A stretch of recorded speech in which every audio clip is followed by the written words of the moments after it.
नमस्कार, मी doctor Manjiri Valsankar, director Bhide hospital test tube baby centre, Navi Peth, Pune.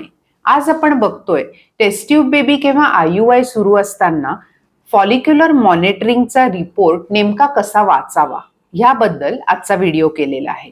आपल्याला माहिती आहे की ज्या वेळेला आपण काही गोळ्या, औषधं किंवा इंजेक्शन देऊन स्त्रीबीज कृत्रिमरित्या वाढवतो, ती व्यवस्थित वाढतायत का नाही हे कन्फर्म करण्यासाठी साधारण पाळीच्या 7व्या दिवसापासून एकाड एक दिवस योनी मार्गातनं सोनोग्राफी केली जाते, ज्याला फॉलिक्युलोमेट्री किंवा फॉलिक्युलर ट्रॅकिंग किंवा फॉलिक्युलर सोनोग्राफी असं म्हटलं जातं.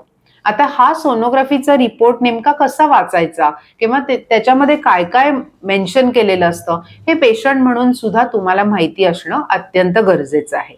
सगळ्यात पहिली गोष्ट म्हणजे कितव्या दिवशीची सोनोग्राफी आहे. 8व्या दिवशी असेल तर 8, 10, 12 असे अंक लिहिलेले असतात.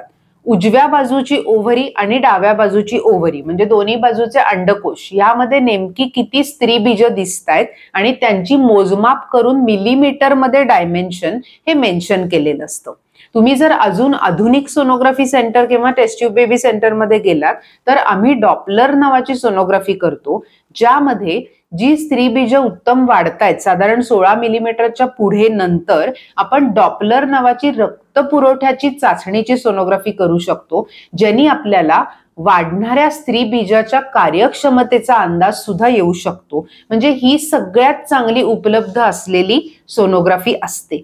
त्यामध्ये डॉपलर इंडायसिस किंवा फ्लो कसा आहे, या अनुषंगाने इंजेक्शन वाढवायचेत का, कमी करायचेत का, ह्याचा आपल्याला अनुमान लावता येतो.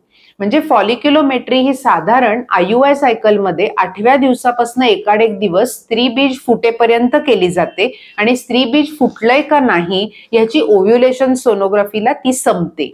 आणि टेस्ट ट्यूब बेबी मध्ये मात्र साधारण 3ऱ्या दिवसापासून एकाड एक दिवस हे ओव्हम पिकअप किंवा अंड काढण्याच्या शस्त्रक्रियेपर्यंत आपल्याला फॉलिक्युलोमेट्री ही करावी लागते. धन्यवाद.